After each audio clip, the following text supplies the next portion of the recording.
Ora do la parola alla Presidente del Parlamento ellenico, Zoe Kostantopoulos. Prego. Thank you very much, Madam President. Dear colleagues, reading the title of our session, The Continent of Fundamental Rights, a Europe of Freedom, Solidarity and Security, one wonders. Is this a discussion about the past, the present, or the future? Is it a discussion about Europe as it used to be, as it is, or as it should be? Is it a discussion about the whole of Europe, or about part of it? I consider it an honor to have been asked by our hosts to address you as a keynote speaker on this subject. And I consider it my duty at this conference of the speakers of the European Union parliaments to speak truthfully, honestly, and freely, and appeal to the sense of logic, justice, humanitarianism, and solidarity which is bound to unite heads of parliament around Europe. The respect and protection of fundamental human rights and freedoms is an intrinsic part of the European identity.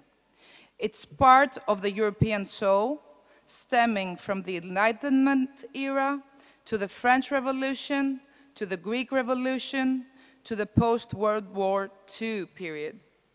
Europe, the European Union, was conceived to safeguard peace and social justice, to guarantee the prosperity of its people and its societies, and to affirm the equal participation of member states and the equal and prosperous coexistence of their peoples. Europe evolved institutionally through the constant reaffirmation, enhancement, and reinforcement of fundamental human rights and freedoms. However, Europe, as expressed mainly by its executive, banking, and financial branches or sectors, seems to have lost its way during the last 5 years. It seems to be constantly putting the emphasis on numeric and economic estimations, which have been proven to be gross miscalculations, with the single aim to increase competitiveness, a notion clearly not included among the universal principles and international values recognized by humanity, and clearly well below human rights in the European values hierarchy, to the detriment of protecting human life and human dignity, as well as the most sacred individual, political, economic, social, and cultural rights, which constitute or should constitute the core of contemporary democracies. It is, of course, useful to talk about growth, the digital Europe, etc., but we cannot do so while ignoring the fact that the chosen policies to address the issue of deficits and state debt and to propose measures for growth within Europe during the last 5 years have created nothing but misery, but also a true humanitarian crisis and a grave breach of democratic procedure and parliamentary functions, while at the same time violating the most fundamental democratic rights of people and citizens. State debt, a problem which most or all European countries are facing, is being used as a pretext, but also as a tool for the steady retreat from basic principles of human rights protection, respect to democratic sovereignty, and parliamentary procedure. And this is something that concerns us all and should concern us all. State debt is being used as the basis of an extortion mechanism directed at parliaments and at the people. During the last 5 years, my country, Greece, one of the first member states of the European Community, has been subjected to a so-called bailout program, which has really been a jail time program for the Greek society. Greece has been subjected to MOUs, memoranda of agreement, or adjustment programs as a condition for securing financing from the IMF, the European Commission, and the European Central Bank. The programs consist in austerity measures that, among others, include deep public spending cuts, public sector job cuts, tax increases, privatization of public enterprises, and so-called structural reforms which equal the destruction of public infrastructures.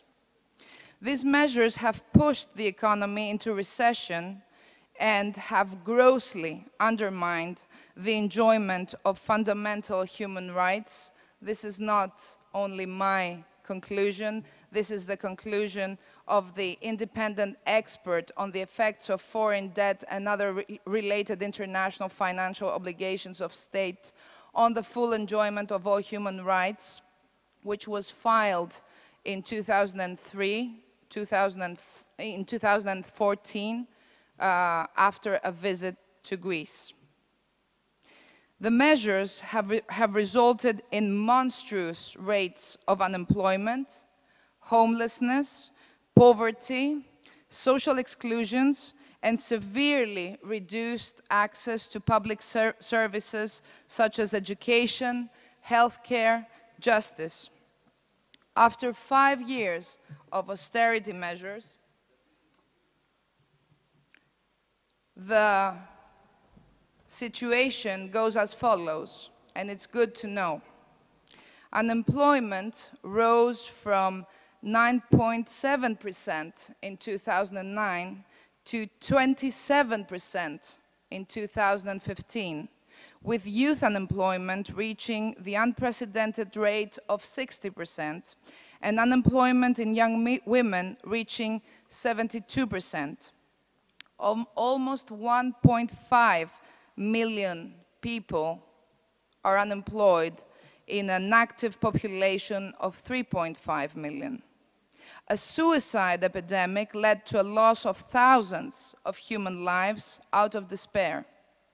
1/3 of private sector workers or employees receive less or the equal of 300 euros as a wage. More than 300,000 households live without electricity. More than 500,000 children in Greece live below the poverty level. 44.8% of pensioners receive pensions below the poverty line and as low as 300 euros. Since 2009, there has been an unprecedented increase in homelessness.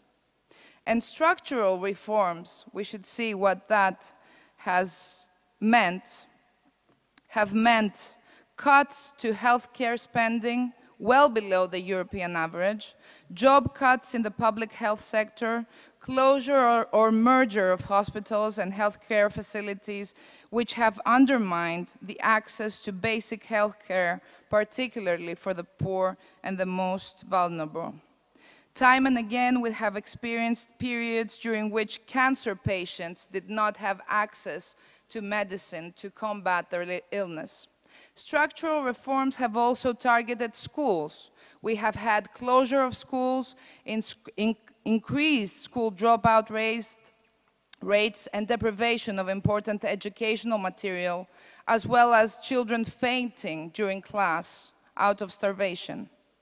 All this disaster was imposed through undemocratic methods, such as the insertion of 800-page laws construed in 1 or 2 or 3 articles only, so that members of parliament did not have the option of saying yes to some provisions and no to others.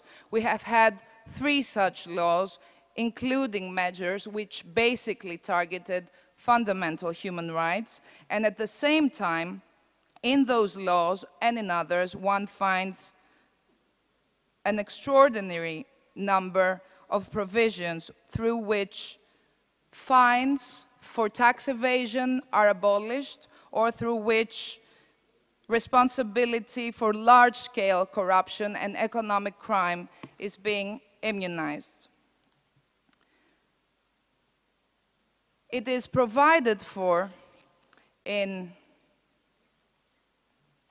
Regulation number 472 dated in 2013 that member states of the European Union, subject to a macroeconomic adjustment program, shall carry out a comprehensive audit of their public finances in order, inter alia, to assess the reasons that led to the building up of excessive levels of debt, as well as to track any possible irregularity.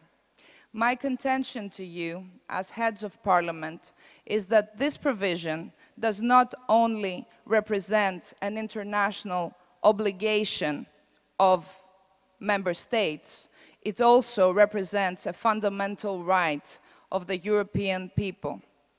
And this is a right to be exercised in the name of the living, but also of the next generations. Because at this point, we have children in Greece being born and owing, as babies, more than 32,000 euros.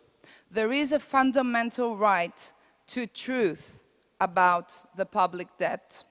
And the Greek Parliament, being true to this fundamental right to the truth, to the investigation of how the public debt was created and inflated, has created a committee called the Debt Truth Committee, a committee which is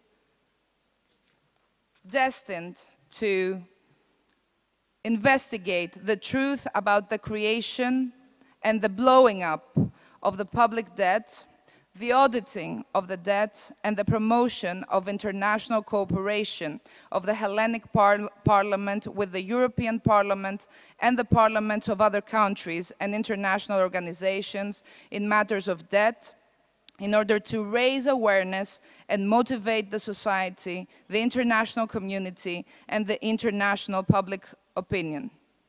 This committee is established under the auspices of the Parliament by decision of the President of the Parliament, and is comprised by international experts, but also of people having been active in public debt and human rights matters. I'm very honored to have with me in the delegation of Greece, Mrs. Sofia Sakorafa, an MEP who is responsible for the relations of this committee with the other European parliaments and the European Parliament itself, and also Monsieur Eric Toussaint, who is responsible for the scientific coordination of the works of this committee. The subject of this committee is, I will need 1 or 2 minutes, Mrs. President. The subject of this committee is the research, the collection, and elaboration in an organized and scientific manner of all data associated with the creation and inflating of the public debt in order to define which part and which proportion of it is illegitimate, illegal, or odious, or unsustainable. During, first of all, the memorandum period, so 2010 to 2015, and then looking backwards. We really count on the collaboration and on the solidarity of European parliaments in this quest for the truth and in this quest for justice and social justice. No parliament should ever be subjected again to extraordinary procedures of yes and no. No parliament should ever be subjected again to the direct extortion experienced by Cyprus in 2013, whereby Parliament was required to vote upon certain measures with the banks closed. This kind of procedure grossly violates democracy and gravely undermines human rights. This kind of procedure will lead Europe away from its fundamental and founding principles and will lead Europe and the European Union to lose its soul. As parliamentarians and as heads of parliaments, as the voices of the people of Europe who have the right to claim Europe as their own, we should see to it that this never happens. Thank you.